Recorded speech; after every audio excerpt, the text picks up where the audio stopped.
കോൺഗ്രസും NSSുമായി ഇപ്പോൾ വലിയ രീതിയിൽ തർക്കം നടക്കുന്നു.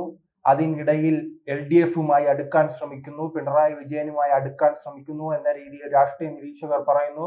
അതിന് പിന്നാലെയായിരുന്നു അയ്യപ്പ സംഗമത്തിൽ NSSന്റെ പ്രതിനിധി പങ്കെടുക്കുന്നു. ഉടൻ തന്നെ സുകുമാരൻ നായരുടെ ഭാഗത്ത് നിന്നും LDFിന് അനുകൂലമായ പ്രസ്താവന വരുന്നു. ഇപ്പോഴാണ് ഏറ്റവും അവസാനമായി അങ്ങനെയാണെങ്കിൽ ആ പ്രശ്നം പരിഹരിക്കാൻ തന്നെയാണ് തിരുവഞ്ചൂരിന്റെ ശ്രമം. തിരുവഞ്ചൂർ രാധാകൃഷ്ണൻ പെരുന്നയിൽ നേരിട്ടെത്തി സുകുമാരൻ നായരുമായി കൂടിക്കാഴ്ച നടത്തിയിരിക്കുകയാണ്. അതിനിടയിൽ അദ്ദേഹം പുറത്തു വന്ന് പറഞ്ഞത് ഇങ്ങനെയാണ്: ചർച്ചയുടെ വിശദാംശങ്ങൾ പുറത്തു പറയാൻ കഴിയില്ല. പുറത്തു പറയാൻ എന്താണ് അകത്ത് നടന്നത്?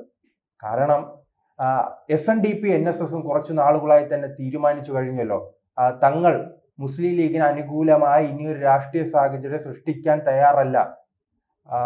ഇടയ്ക്കെല്ലാം ഹിന്ദുക്കളെ പിന്നിൽ നിന്ന് കുത്തുമെങ്കിലും LDFിനെ തന്നെ വീണ്ടും അധികാരത്തിൽ എത്തിക്കാനുള്ള ശ്രമമാണ് നാം രണ്ട് സംഘടനകളുടെ ഭാഗത്തു നിന്നും കാണുന്നത്. അതിന് അവരെ കുറ്റപ്പെടുത്താൻ കഴിയില്ല. അത് 2021 മുതൽ 26 വരെയുള്ള കോൺഗ്രസിന്റെ ഭരണകാലം പരിശോധിച്ചാൽ നമുക്കറിയാം. സർക്കാരിനെ നയിക്കുന്നത് കോൺഗ്രസ് ആണെങ്കിലും ഭരണം നടത്തുന്നത് മുഴുവൻ മുസ്ലിം ലീഗാണ്. അതാണല്ലോ അന്നത്തെ അഞ്ചാം മന്ത്രി പ്രശ്നം. അഞ്ചാം മന്ത്രി പ്രശ്നത്തിനെതിരെ അന്ന് NSS SNDPയും എല്ലാം വലിയ രീതിയിൽ മുന്നോട്ട് വരികയും BJPക്ക് അനുകൂലമായ ഒരു സാഹചര്യം കേരള രാഷ്ട്രീയത്തിൽ ഉരുത്തിരിഞ്ഞു വരാൻ ഈ രണ്ട് സംഘടനകളും കാരണമായി. അതിന് പ്രധാനപ്പെട്ടത് ഈ അഞ്ചാം മന്ത്രി പ്രശ്നമാണ്. അത് ആരാണ് ഉണ്ടാക്കിയത്? അത് മുസ്ലിം ലീഗ് അല്ലേ, കോൺഗ്രസ് അല്ലേ? അത് വീണ്ടും ആവർത്തിക്കാതിരിക്കാൻ വേണ്ടിയാണ് സുകുമാരൻ നായർ അടക്കമുള്ളവർ രംഗത്ത് വരുന്നത്. ഇപ്പോൾ തിരുവഞ്ചൂർ രാധാകൃഷ്ണൻ നേരിട്ട് പോയി സന്ദർശനം നടത്തിയിട്ട് അദ്ദേഹം മാധ്യമങ്ങളോട് പറയുകയാണ്, NSSും അതോടൊപ്പം തന്നെ കോൺഗ്രസും തമ്മിൽ പ്രശ്നങ്ങളില്ല, അവരുടെ ആഭ്യന്തരമായ കാര്യങ്ങളിൽ ഞങ്ങൾ ഇടപെടാറില്ല, അവർക്ക് സ്വതന്ത്രമായ അഭിപ്രായം പറയാമെന്ന രീതിയിൽ. അവർക്ക് സ്വതന്ത്രമായ അഭിപ്രായം പറയാം, പക്ഷെ തങ്ങളുടെ അണികളെ സംരക്ഷിക്കാമല്ലോ, അവരുടെ വ്യവസായങ്ങൾ സംരക്ഷിക്കണമല്ലോ, പ്രത്യേകിച്ച് വിദ്യാഭ്യാസ സ്ഥാപനങ്ങൾ ഈ കോൺഗ്രസ് വരികയാണെങ്കിൽ പ്രത്യേകിച്ച് ഒരു മേഖലയിലേക്ക് മാത്രം പോകുക, അവിടെ സീറ്റ് വർദ്ധിപ്പിക്കുക, സ്കൂളുകൾ അനുവദിക്കുക, കോളേജുകൾ അനുവദിക്കുക. അതെന്താ ഒരു പ്രദേശം മാത്രം കേന്ദ്രീകരിക്കുന്നത്? അങ്ങനെയല്ലല്ലോ നമ്മുടെ നവോത്ഥാന നായകർ നമ്മെ പഠിപ്പിച്ചിരിക്കുന്നത്. കാരണം നമ്മുടെ നവോത്ഥാന നായകരെയും അവരുടെ മൂല്യങ്ങളും മുന്നോട്ട് വയ്ക്കുവാൻ കേരളത്തിലെ കോൺഗ്രസും CPMനും ധാർമ്മികമായ അവകാശമുണ്ട്. അത് അവർ നടപ്പിലാക്കണം. പക്ഷെ അങ്ങനെ അവകാശമില്ലാത്തൊരു പാർട്ടിയാണല്ലോ ഇപ്പോൾ ഞാൻ പറഞ്ഞതുപോലെ തന്നെ അഞ്ചാം മന്ത്രി പ്രശ്നവും മറ്റു പ്രശ്നങ്ങളെല്ലാം ഉണ്ടാക്കിയത്. അവരുടെ ചരിത്രത്തിലേക്ക് പോവുകയാണെങ്കിൽ വലിയ ബുദ്ധിമുട്ടാണ്. കാരണം ഈ മുസ്ലിം ലീഗിന്റെ ചരിത്രം തന്നെ അറിയാമല്ലോ. ഇന്ത്യ വിഭജനവുമായി ബന്ധപ്പെട്ട് ഇപ്പോൾ പറയുന്നു, ഞങ്ങൾ ആ മുസ്ലിം ലീഗല്ല, ഞങ്ങൾ പ്രത്യേകിച്ച് ചെന്നൈയിൽ മറ്റൊരു മുസ്ലിം ലീഗ് രൂപീകരിച്ചു, ആ മുസ്ലിം ലീഗാണ് ഇപ്പോഴുള്ള മുസ്ലിം ലീഗ്, പാകിസ്ഥാനിലെ മുസ്ലിം ലീഗ് ഞങ്ങളല്ല, ഞങ്ങൾ അന്നേ പിളർന്നു എന്ന രീതിയിലുള്ള എല്ലാം പ്രത്യേക കാര്യങ്ങളെല്ലാം എടുത്തു പറയുന്നുണ്ട്. പക്ഷെ അവരുടെ ചില ഭരണത്തിൽ വരുമ്പോൾ ഈ മതേതരത്വവും അതോടൊപ്പം തന്നെ ഈ സ്വജനപക്ഷപാതവും എല്ലാം നിരന്തരം നാം കാണുന്നതാണ്. അതുകൊണ്ട് തന്നെയാണ് ഇപ്പോൾ NSS കൃത്യമായി തന്നെ നിലപാടെടുത്തിരിക്കുന്നത്. ഈ നിലപാടിനെതിരെ പക്ഷെ വലിയ രീതിയിൽ തന്നെ എതിർപ്പുകൾ ഉയർന്നു വരുന്നുണ്ട്. അത് പ്രധാനമായും BJP അനുഭാവികളുടെ ഭാഗത്ത് നിന്നാണ്. അവരാണ് ഇത്തരം ഫ്ലെക്സുകൾ വയ്ക്കുന്നതും സുകുമാരൻ നായർക്കെതിരെ വിമർശനം ഉന്നയിക്കുന്നതുമെല്ലാം.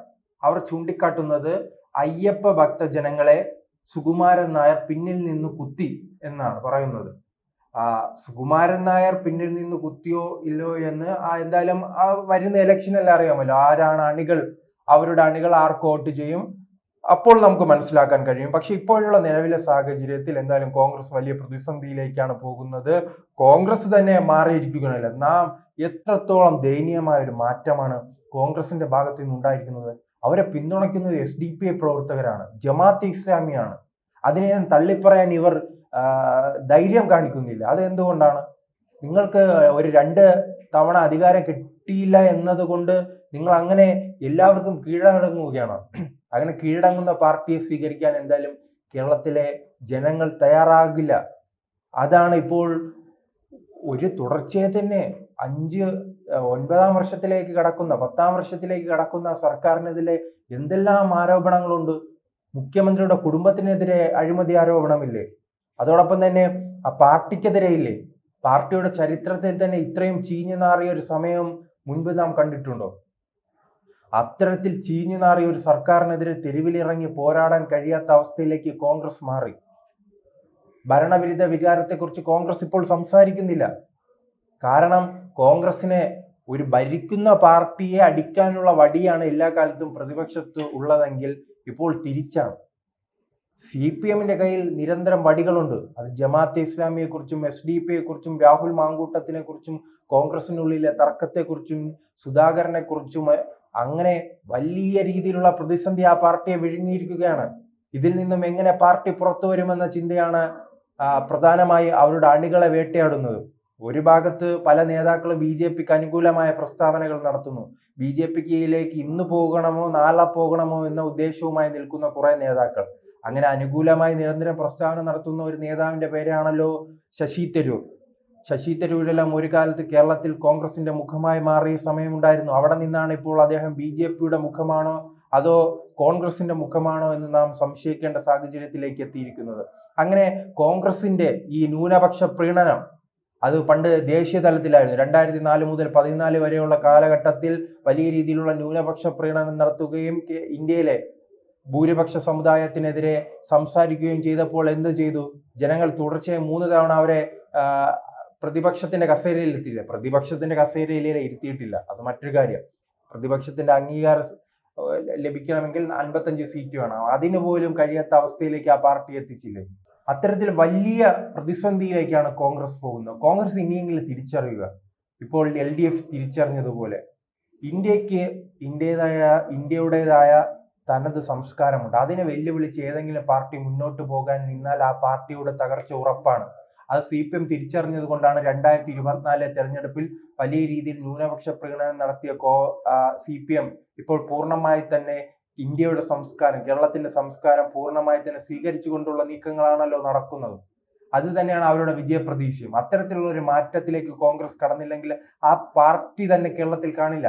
വരുന്ന തെരഞ്ഞെടുപ്പിൽ, പ്രത്യേകിച്ച് നിയമസഭാ തെരഞ്ഞെടുപ്പിൽ അവർക്ക് വിജയിക്കാൻ കഴിഞ്ഞില്ലെങ്കിൽ ഇന്ന് BJP-യെ വിമർശിക്കുന്ന നേതാക്കൾ മുഴുവൻ BJP-യുടെ പാളയത്തിൽ കാണും. നാം അത് കണ്ടല്ലോ. ഉദാഹരണമായി കരുണാകരന്റെ മകളുടെ രാഷ്ട്രീയ ചരിത്രം പരിശോധിച്ചാൽ മതിയല്ലോ. BJP-യെ വലിയ രീതിയിൽ വിമർശിക്കുക, സമൂഹ മാധ്യമങ്ങളിൽ BJP-ക്കെതിരെ പോസ്റ്റ് ഇടുക. അന്ന് ഇത്തരം കോൺഗ്രസിന്റെ സൈബർ പോരാളികളെല്ലാം വലിയ രീതിയിൽ ഷെയർ ചെയ്തിരുന്ന പല പ്രസ്താവനകളും അന്ന് പത്മജ വേണുഗോപാലിന്റെ ഭാഗത്തു നിന്നും ഉണ്ടായിട്ടുണ്ട്. അവസാനം ഇപ്പോൾ എന്താണ് സംഭവിച്ചിരിക്കുന്നത്? അവരിന്ന് BJP-യുടെ പ്രധാനപ്പെട്ട നേതാവായി മാറിയില്ലേ? പ്രധാനപ്പെട്ടൊരു നേതാവായി മാറി. കാരണം ഇന്ന് തൃശ്ശൂർ കേന്ദ്രീകരിച്ച് BJP-യുടെ തലസ്ഥാനമായി തന്നെ, ഒരു കാലത്ത് BJP-യുടെ ശക്തി കേന്ദ്രം തിരുവനന്തപുരമാണെങ്കിൽ ഇന്ന് ആ ശക്തി കേന്ദ്രം തൃശ്ശൂരായി മാറിയിട്ടുണ്ട്. BJP-യുടെ തലസ്ഥാന ജില്ലയിൽ തന്നെ അവർ മത്സരിക്കാനുള്ള തയ്യാറെടുപ്പുകൾ നടത്തിയല്ലേ. പ്രത്യേകിച്ച് തൃശ്ശൂരിലെ ഗ്രാമാന്തരങ്ങളിൽ അവർ BJP പ്രവർത്തകർക്കിടയിലും സാധാരണക്കാർക്കിടയിലും എത്തിച്ചേരുകയാണ്. അതിനൊറ്റ ലക്ഷ്യമുള്ളൂ, വരുന്ന തെരഞ്ഞെടുപ്പിൽ വിജയം കൊയ്യുക, തൃശ്ശൂർ സീറ്റിൽ മത്സരിക്കുകയാണെങ്കിൽ അവർക്ക് ഉറപ്പായി തന്നെ വിജയിക്കാൻ കഴിയുന്ന ഒരു സാഹചര്യം അവിടെ ഉണ്ട്.